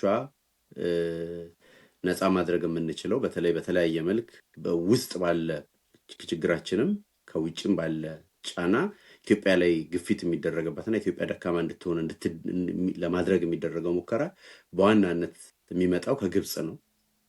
ሶ ይህንን ለመቋቋም የሁለት ውሃ አካላት ናቸው ዋና ስትራቴጂክ ኢንትረስት። አንደኛው የአባይ ውሃ ነው፣ ሁለተኛው የቀይ ባህር ነው የሚል እንግዲህ እሱ ላይ ብዙ ክርክር ማድረግ እንችላለን። ነው ወይ ብለን ሌላ ጥያቄ ያለው፣ ግን የኢትዮጵያ መንግስት እንደሱ ነው የሚያስበው። ሰው ሁለት ስትራቴጂክ መንገዶች አሉት። የአባዩን አይ ቲንክ አትሃንድ ነው። አሁን የህዳሴው ግድብም እየተጠናቀቀ ስለሆነ በሱ በኩል ያለውን የተወሰነ እንትን ማድረግ ይቻላል። ከዛ በተረፈ ግን ኢትዮጵያ አንዱ ስጋቷ የሚመጣው በቀይ ባህር በኩል ባለ ነው እና የእሱን መንገድ የማስከፈት ነገር አለ። እሱም ሌላ ኮንፍሮንቴሽን እንግዲህ ከኤርትራ ውጭ አክተሮች አሉ። እሱን ጥያቄ ላመጣልህ ነበር። እንዲያውም ሜንሊ ቀጣይ ጥያቄ እሱ ላይ ፎከስ የሚያደርግ ነበረ። ምክንያቱም ጠቅላይ ሚኒስትሩ በተደጋጋሚ ፓርላማ ላይም ቀርበው አንተ ቀደም ሲል የጠቀስከው ነው የቀይ ባህር ጉዳይ ለኢትዮጵያ የህልውና ጉዳይ ነው ብለዋል። የህልውና ጉዳይ ማለት ጀስት ይሄ የኤግዚስቴንሻል ትሬት የምንለው ነው ማለት የመኖር ያለመኖር ሁኔታን የሚወስን ማለት ነው። እርግጥ በአንድ ወቅት ላይ እንዳልከው ሁለቱ ውሃዎች ናቸው የሚወስኑት የሚል ነገር አንስተዋል። የአባይንና የቀይ ባህርን በቅርብ ስንል ቢያንስ በዚህ አንድ አመት ወዲህ ግን በአንድ ንግግራቸው ላይ ፓርላማ ላይ በግልጽ ይሄ ለኢትዮጵያ የህልውና ጉዳይ ነው የሚል ነገር ከስር አስምረው ተናግረዋል። የህልውና ጉዳይ ስንል እርግጥ የኢኮኖሚ ጉዳይ የህልውና ጉዳይ ነው። ምንም እንትን የምትለው ነገር አይደለም። ምክንያቱም ባለ የኢኮኖሚክ አክቲቪቲ ላይ ነው የሀገር ኤግዚስተንስ መሰረት የሚያደርገው አይደል። ህዝብ ማብላት የማትችል ከሆነ መድኃኒት ኢምፖርት ማድረግ የማትችል ከሆነ ወደ ውጭ የምትልከውን እቃ ወደ ውጭ ልከህ መሸጥ የማትችል ከሆነ ያ በራሱ ለዛች ሀገር ኤግዚስቴንሻል ትሬት የሚሆንበት ሁኔታ አለ። በተጨማሪ ግን የኢትዮጵያ መንግስት የፖርት ጉዳይ ብቻ አይደለም የሚጠይቀው፣ የባህር በር ነው ወይም ደግሞ መግቢያ በር ነው። እንዲሁም ደግሞ ወታደራዊ ቤዝም ጭምር ነው። ወታደሮቹን የሚያሰፍርበትን ቦታ ነው የሚፈልገው፣ በተለይም የባህር ኃይል እና ይሄ ደግሞ በቀጥታ የሚገናኘው እንግዲህ ይሄኛውን ኤግዚስቴንሻል ትሬት የሚለውን ነገር ሞር ፎከስ እንድናደርግ ያደርገናል። እርግጥ አካባቢው ላይ ከፍተኛ የሆነ መራኮቶች አሉ። ዋነኞቹ ሱፐር ፓወር የምንላቸው የዌስተርኑም የኢስተርን ብሎኩም፣ በዛ ላይ ደግሞ ይሄ ሚድ ፓወር የምንላቸውም በተለይም በቅርብ ጊዜ እያደጉ ወይም እየጎለበቱ የመጡ የገልፎ ሀገራት እንደ ሳውዲ አረቢያ፣ እንደ ዩናይትድ አረብ ኤምሬት አይነት ሀገሮችም እንደ ቱርክ አይነቶችም አካባቢው ላይ የሚያደርጉት መራኮቶች ብዙ ናቸው። የሽብርተኝነት ጉዳይም አለ። የሶማሊያ አማጽያን አሉ፣ በተለይም አልሸባብ አለ። ከአልሸባብ በተጨማሪ ደግሞ በቅርብ ርቀት ላይ የየመን ሁቲ አማጽያን አሉ። ይሄ ሁሉ እንግዲህ አካባቢው ላይ ከፍተኛ የሆነ የሴኪዩሪቲ ኢሹ የሚያስነሱ ናቸው። እንዲያው ግን አያይዘ እንድታይልኝ አንድ የምፈልገው ነገር አርጋው፣ ኢትዮጵያ ከቅርብ ጊዜ ወዲህ በተለይ እኚህ ጠቅላይ ሚኒስትር ሀገሪቷን ዲጂታላይዝ የማድረግ ወደ ዲጂታል ኢኮኖሚ እንገባለን፣ እንዲያውም እንደ ፕላንም 2000 ካልተሳሳትኩ 2040 ላይ ኢትዮጵያ ኢኮኖሚክ አክቲቪቲዋ ሞር ዲጂታል ነገር ላይ ቤዝ ያደርጋል የሚል ነገር ደጋግሞ ያነሳሉ። እንግዲህ ዲጂታል ኢኮኖሚ ስትል ሞር የኢንተርኔት ፔኔትሬሽን ላይ ፎከስ ያደረገ ነው። የኔትወርክ ጉዳይ ይመጣል። አሁን ኢትዮጵያ ውስጥ 90% የሚሆነው የኢንተርኔት ኮሚኒኬሽን በጅቡቲ ወደብ በኩል ነው ወይም ደግሞ በጅቡቲ በኩል ነው ኮኔክት የተደረገው። ስለዚህ ሴኪዩሪቲው በተለይ ደግሞ ይሄ ሰብመሪን ኬብል የምንለው ዋናውን የኢንተርኔት ኮሚኒኬሽን ከአንድ ቦታ ወደ አንድ ቦታ የሚያጓጉዘው በብዛት ሳተላይት አይደለም የምንጠቀመው። አብዛኞቹ ሀገራት ስቲል በኬብል ስለሆነ ኮሚኒኬት የሚያደርጉት በጅቡቲ በኬንያ በኩል ነው የተዘረጋው። ነገ ከነጎዲያ ኢትዮጵያ ኢኮኖሚዋ እያደገ የሚመጣ ከሆነ በተለይም ደግሞ ይሄ ዲጂታል ነገሩ እየጠነከረና የሀገሩ ዋነኛው የጀርባ አጥንት የመሆን ሁኔታ ከመጣ በዛኛውን ፍሮንት አንዱ ከባዱ አደጋ ኢትዮጵያ ላይ የሚደቀንበት ሁኔታ ሊፈጠር የሚችል ይመስለኛል በእኔ እይታ። እንዴት ነው የምታየው? አንዱ ዋየር ታፕ ላይ ያደርግ ይችላል። ኢቭን አንተ የምትቆጣጠረው የባህር በር ከሌለ ወይም የራስ ሄደ ኮንትሮል ልታደርገው የምትችል ቢሰበር ልጠግነው የምትችል እንዳይሰበር መከላከል የምትችልበት ሁኔታ በሌለበት ሁኔታ ለኢትዮጵያ ከዚህ በላይ ኤግዚስቴንሻል ትሬት አለ ወይ? ኤግዚስቴንሻል ትሬትንስ እንዴት ነው ዲፋይን የምናደርገው? ሰውስ በምን አይነት መልኩ ነው መረዳት ያለበት? ኦኬ ይቺ ኤግዚስተንሻል ትሬት የምትለው የሞት ሽረት ጉዳይ ነው እንደማለት ነው በአማርኛ። አይ ቲንክ ፖለቲከኞች ያው ይወዷታል ቃሉን የሞት ሽረት ምናምን።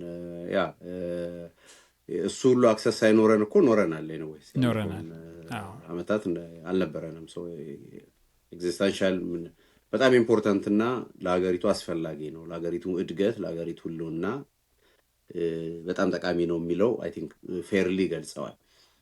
ፖለቲከኞች ያው የተወሰነ እንትን ያደርጉታል፣ ይለጥጡታል ትንሽ። እሱ ነው ሞቅ እንድል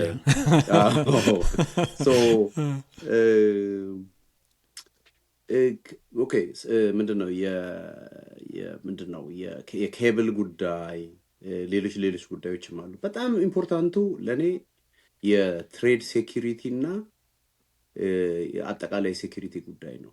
አይ ቲንክ በኢትዮጵያ ባለፉት ዓመታት በትግራይ ጦርነት ከትግራይ ጦርነትም በኋላ አንድ የታየ ነገር ቢኖር ወደ ኢትዮጵያ በጣም በቀላሉ ከፍተኛ መጠን ያለው ዝቅተኛም ከፍተኛም የጦር መሳሪያ ወደ ኢትዮጵያ ማስገባት ይቻል ነበር። ዝቅ ብለው የሚበሩ አውሮፕላኖች ሳይቀሩ መግባት የቻሉበት አጋጣሚ ነበር። ይሄ ለአንድ ሀገር የሴኩሪቲ ህልውና በጣም በጣም ቀይ እንትን ነው። ሶ ይሄ እንዴት ሊሆን ቻለ ስትል አጥር የሌለው ሰው አጥሩን ሊጠብቅ አይችልም። ጎረቤቶች በሙሉ አጥር አላቸው፣ አንተ የለህም፣ አንተ መሀል ነው ያለው። ሶ አጥሩ የነሱ ነው። ሶ ከአጥራቸው ጀርባ ምን እያደረጉ እንደሆነ አንተ አታውቅም። ሶ ዩ ኒድ ሳም ሶርት ኦፍ ወይም ገንጠል ብለህ የሁሉንም ሰው አጥር ልታይ በምትችልበት ርቀት ላይ መሆን አለብህ። ልክ እንዲህ ብለህ ውሰደው። ኢትዮጵያ ትልቅ የሆነ ትራንዚሽንና እንቅስቃሴ በሚደረግበት የቀይ ባህር ቦታ ላይ በመሆን ብዙ ነገሮችን አቮይድ ማድረግ ትችላለች። ወደ ሶማሊያ ምን እየተደረገ እንደሆነ ማወቅ የምትችልበት እድል ከፍተኛ ነው። የኢትዮጵያ የራሷ በጅቡቲም በለው በሶማሌላንድም በለው የሚሄድ የንግድ እንቅስቃሴና የመርከብ እንቅስቃሴዎቿን ሲኪዩር ማድረግ ትችላለች። ከዛ ውጪ በራፍ ላይ ቆመው ከውሃው ላይ ቆመው አንተ እንዲያድርግ እያሉ የሚያዙህን ሀገሮች በቅርበት ርቀት ልትገዳደር ትችላለህ። እሱን እድል ይሰጣል። አሁን ኤሚሬትስ፣ ተርኪ፣ ሳውዲ፣ ሌሎች ሀገሮችም አሉ እዛው በራፋችን ላይ ነው ያሉት።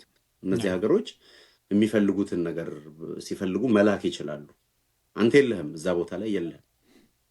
ሶ ምን እየሆነ እንደሆነ ሁሉ አታውቅም። ዜን ኢትዮጵያ አካባቢው ካሉ ሀገሮች ኦልደስት ሀገር ናት፣ ትልቅ ሀገር ናት፣ ታሪክም ሳይዝም ያላት ሀገር ናት። ሶ ስነ ልቦናም ጭምር አለ። እንግዲህ ስነ ልቦናችን በእርግጥ እንተችበታለን አንዳንዴ፣ ግን ትልቅ ሀገር ነው። ኦሪጂናል የድሮ ሀገር ነው። ምንድነው የሚባለው ሬዚሊየንት የሆነ በጣም ኤንሸንት የሚባል ሀገር ነው። ሶ ራሳችንን የምንቆጥረው ከነ ቱርክ ወይም ከመሳሰሉት ሀገሮች ጋር እኩል ነው። ግብፅ የምትሆን እንደው ከኛ የበለጡ ብለን የምናያቸው አይደሉም። ይሄ ስነ ልቦናም አለ። ሶ ዩ ዋንት ቱ ቢ ሪፕሬዘንት እዛ ዋናው መተላለፊያ ግጥሚያው ሜዳ አጠገብ መኖር አለብህ። የሚነሳውን ሁሉ ነገር ማወቅ አለብህ ከዛ አካባቢ። ይሄ የሚሰጥህ የሴኪሪቲ አድቫንቴጅ አለ። ከዛ በተረፈ ያው የንግድ እንቅስቃሴው ዋና ነው። ምክንያቱም በጣም በቀላሉ መርከቦችህ እና አንተ ጋር ቃጭ ነው የሚመጣ መርከብ ወደ ወደብ እንዳይደርስ በማድረግ ኢትዮጵያን ማፈንና ማስራብ ይቻላል። ይህንን መከላከል መቻል አለብህ። ኦኬ ዜን ቅድም ያልኩን ነገር አንሳ። የኢትዮጵያ አድቨርሰሪያል የሆኑ ፓወርስ እነማን ናቸው? እንግዲህ ኢትዮጵያ በታሪኳ በተለይ ባለፈው የ100 ዓመት ታሪክ ውስጥ ኢትዮጵያን እየተፈራረቁ ለኢትዮጵያ አደጋ ያመጡ ሀገሮች ጎረቤቶቿ ናቸው። ኤርትራ አልነበረችም፣ ግን ኤርትራ እንድትኖር ግብፅና ሱዳን ናቸው የሰሩት። ኢትዮጵያ ውስጥ ያሉ አማጽያን እንዲኖሩ ሶማሊያ ናት የሰራችው። ከኬንያ በስተቀር ያሉ ጎረቤቶቻችን በሙሉ አጌነስት አስ ሲሰሩ ነው የነበረው። ሶ ይህንን ሰብረን መውጣት አለብን። ይሄን ማስቆም ካልቻልክ አት ኤንድ ኦፍ ዘ ዴይ ምንድነው ችግር ውስጥ ነው የምትሆነው። ተመልሰህ ሁል ጊዜ የምትሰፋው ቀዳዳ ይኖራል። እኔ አማጺ በተነሳ ቁጥር እንትን ኮንቴነር ጠመንጃ ይዞ ብቅ የሚል አካል አለ። ፎር ዲፍረንት ሪዝንስ ከእንትን ጀምረህ ከዝም ብሎ ጦር መሳሪያ ከሚነግድ ተራ ወንበዴ ጀምረህ ለቢዝነስ ጥቅም ብሎ ኖ በሱዳን በኩል ምን ይደረግ እንደነበረ ምናምን በተለያየ መንገድ የምንሰማቸው መረጃዎች አሉ። ሶ ኖት ምናምን የሱዳን መንግስት እንደው ኢትዮጵያን እንዲል አድርግ ብሎ እንኳን ባላለበት ጊዜ እንኳን አንድ የሱዳን ኦፊሻል ከሆነ ጦር መሳሪያ ነገር በድብቅ አድርጎ ያስገባልሃል። እንዲህ አይነት እና አገሪቱን ምንድን ነው የሚባለው የመውጋት የማመስ ነገር ለረጅም ጊዜ የነበረ ነገር ነው። ውስጥ ሁል ጊዜ የምትፈጠረን ቀዳዳ እየጠበቁ በዛ በኩል ኢትዮጵያን የማዳከም ነገር። ኢትዮጵያ መንግስት፣ ኢትዮጵያ ስልጣን ላይ ያለ ኃይል ኢትዮጵያ ውስጥ ያለውን የህዝብ ጥያቄ ወይም የሚነሳ ነገር አግባብ በሆነ መንገድና ፌር በሆነ መንገድ መፍታት አለበት። ውስጥህን ስጠግን ጠንካራ ትሆናለህ። አሁን ዝም ብለህ ተንደርድረህ ቀይ ባህር ላይ ሄደህ ብትቆም ብቻውን ለኢትዮጵያን ሴኪዩር አያደርግም። ኢትዮጵያን ጠንካራ ሀገር አያደርግም። ኢትዮጵያ ጠንካራ የምትሆነው በውስጧ ጠንካራና ዩኒፋይድ የሆነች ሀገር ስትሆን ነው። ኢኮኖሚካሊ ጠንካራ ስትሆን ነው። ይህንን ሁሉ የሚሰራ መንገድ መኖር አለበት። ስለዚህ የህልውና ጉዳይ ነው። አዎ የህልውና በጣም እንደው የሞት ሽረት አይደለም፣ ግን በጣም ኢምፖርታንት ነው ለኢትዮጵያ ህልውና። እኔ እንደዛ ብዬ ነው የማስበው። የኮመርሻል አስፔክት እና የሴኪሪቲ አስፔክቱን ሁለቱንም መውሰድ እንችላለን ባይ ነኝ። በጣም ጥሩ። አርጋው እንግዲህ ሰዓታችንም እየሄደ ስለሆነ እንዲያው የመጨረሻ ጥያቄ ላድርግ እኔ በእኔ በኩል። አንተ ግን የምትጨምረውም ነገር ካለ ጊዜን ወስደ መጨመር ትችላለህ። በስተ መጨረሻ ለማለት ያክል ማለት ለመጠየቅ ያህል እንዲሁም ደግሞ ሌሎችም ሰዎች ቢገነዘቡት ብዬ ማንሳት የምፈልገው ነገር ምንድን ነው? ቀደም ሲል አንተም መግቢያ ላይ ጠቅሰሃል። በኢትዮጵያ ውስጥ በጣም በርካታ ችግሮች ናቸው ያሉት። ጦርነት አለ። ባለፉት 6 ዓመታት በተለይ እርግጥ የምናወራው ስለ ሀገር ውስጥ ነገር ስላልሆነ እሱ ነገር ውስጥ ብዙም እምብዛም ዘልቀም መግባቱ ጥቅም የለውም። ግን እንደምናውቀው ባለፉት 6 ዓመታት ውስጥ ያላባራ ጦርነት ነው ያለው። ኦሮሚያ ውስጥ ከፍተኛ የሆነ ጦርነት አለ። ከትግራይ ኃይሎች ጋር የነበረው በተለይም ደግሞ የትግራዩን ጦርነት እናስታውሳለን። የሱ ኮንቲኒዌሽን የሚመስል ደግሞ አሁን አማራ ክልል ላይ የምንሰማቸው በጣም በርካታ የግጭት እንዲሁም ደግሞ የጦርነት ሁኔታዎች አሉ። ሀገሪቷ ያላባራ ጦርነት ውስጥ ነው ያለችው። ድጋሚ አሁን ያለው ሁኔታ ደግሞ ወደ ሌላ ጦርነት የሚወስድ ከሆነ ኢትዮጵያ ይህን ሁሉ ጦርነቶች የመሸከም አቅሟን እጅጉን ሊያዳክመው ይችላል። በተጨማሪ ደግሞ ውስጥ በተከፋፈለ ቁጥር ውስጥ እርስ በርስ የምትዋጋ ከሆነ ደግሞ ለውጭም ጠላት ትመቻለህ አይደል? መግቢያ ቀዳዳውም ይሰፋል።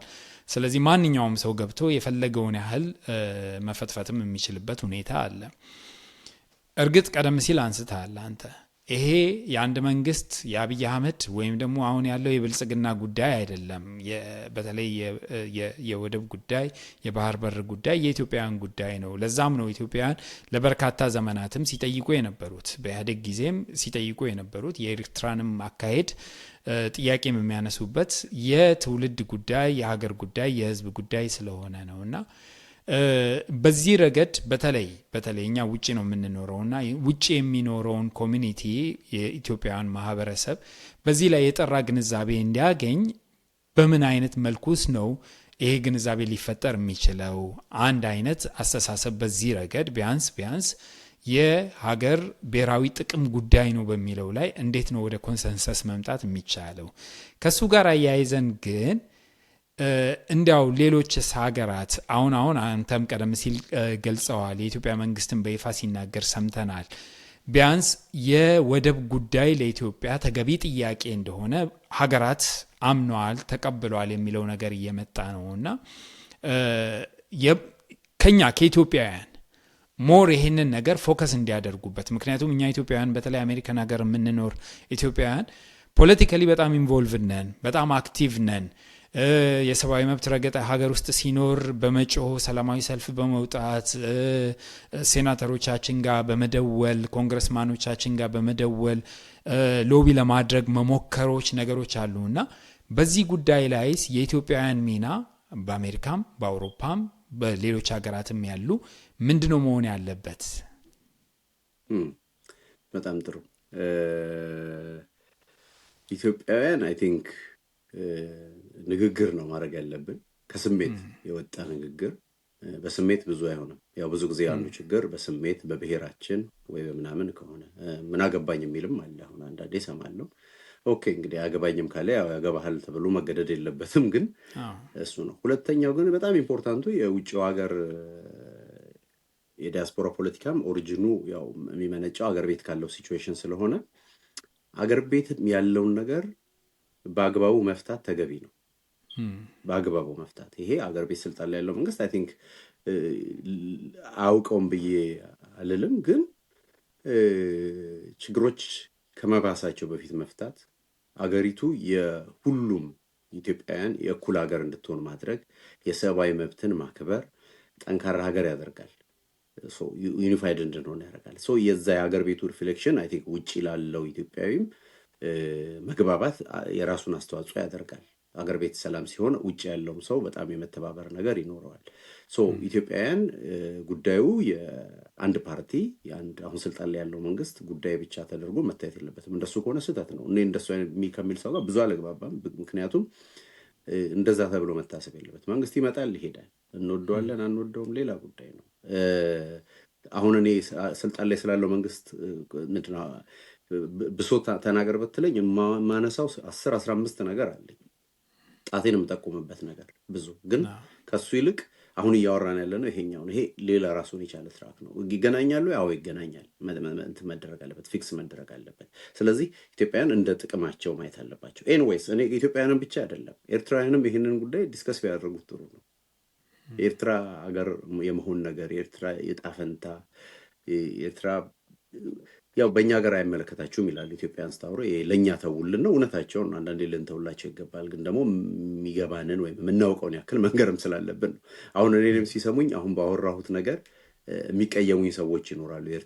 ኤርትራ ቫያብል ሀገር አይደለችም ስትል ከዚህ በፊት ኮመንት አድርጌን በሶሻል ሚዲያ ላይ ደስ ያላላቸው ሰዎች አሉ። ግን ትሩዝ ሀገር ሲፈጠር እንትን አይደለም። ስለ ኢትዮጵያና ስለ ኬንያ ብናወራም የሆነ ጉዳይ ማንሳታችን አይቀርም። በኢትዮጵያና በኤርትራ መካከል ያለው ግንኙነትን ግን ዳይናሚክሱን በደንብ አንደርስታንድ ማድረግ አለበት። በዚህ በኢሞሽን በሆበለው ምናምን የነፃነት እንትን ሀገር ስለሆነ የመጀመሪያ ሃኒሙኑ አላለቀም። ኤርትራ ይህ ረጅም ጊዜ ፈጀ እና ስቲል ዜር ኦን ኢት። ስለዚህ እሱ ትንሽ ይዟቸዋል እና ዲስከሽን ኢቨን ጠመንጃም ያስቀራል። ዲስከሽን ሾርት ከት ይኖራል።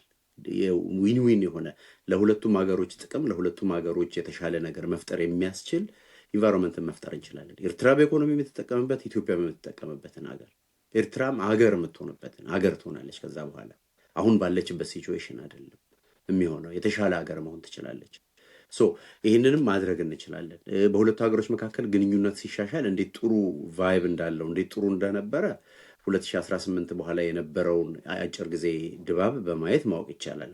እንዳለው በመርህ ላይ የተመሰረተም ባይሆን ግን በሁለቱ ህዝቦች መካከል ያለውን መተሳሰር፣ አንድነት በደንብ ያሳያል።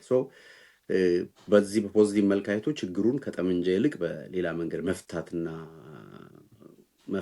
ምንድን ነው የጋራ ነገር መፍጠር የተሻለ ነገር ነው። ከዛ ውጪ ግን ዲያሎግ ዲያሎግ ከጠመንጃ ከምንም ዲያሎግ በጣም ያስፈልጋል። ኢትዮጵያውያን በደንብ መነጋገር አለባቸው። ልዩነታቸውን ወደ ጎን አስቀምጠው አሁን የኦነግ ሸኔ የፋኖ የምን ጥያቄ ነገር የሚሆን አንድ ቡድን ሊመጣ ይችላል በየጊዜው። አሁንም አሉ አንዳንዶቹ በቃ መንግስት ቀይረን እንደዚህ አድርገን የሚል ነው አቋማቸው። አይ ሪስፔክት አቋማቸውም እነሱ ያሉትን ነው። ግን እነሱም መንግስት ሆነው ቢመጡ ስቲል የወደብ ጉዳይ ኢምፖርታንት ጥያቄ ነው ለኢትዮጵያ፣ የሰርቫይቫል ጥያቄ ነው። እንደዛ ብዬ ነው የማስበው። አይ ቲንክ ከውይይታችን የሆነ ነገር ያገኙበታል ብዬ ተስፋ አደርጋለሁ። ከዛ በተረፈ እኛ ያላነሳናቸው መነሳት ያለባቸው ብዙ ጉዳዮች አሉ። በተለይ ህግ አስፔክቱ ዲስከስ መደረግ ያለበት ነው በሰፊው። እኔ የህግ ባለሙያም ስላልሆንኩኝ እዛ ላይ ሀሳብ መስጠትም ይቸግረኛል። ያንን ነው የምለው እንግዲህ። በህግ ጉዳዮች ጋር በተያያዘ በሚቀጥሉት ፕሮግራማችን በተለይ ደግሞ ዓለም አቀፍ ህጎችን የሚያውቁ ሰዎችን ይዘን ለመቅረብ እንሞክራለን። እኛም በዚህ ጉዳይ ላይ በስፋት እንሰራለን።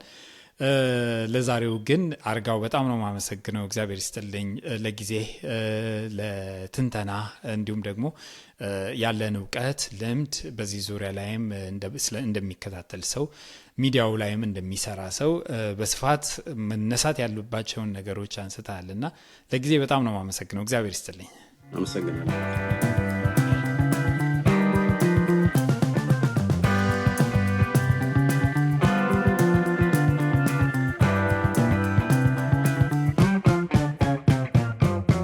ተመልካቾች የዛሬው የምልከታ ፕሮግራማችን ይህንን ይመስል ነበረ።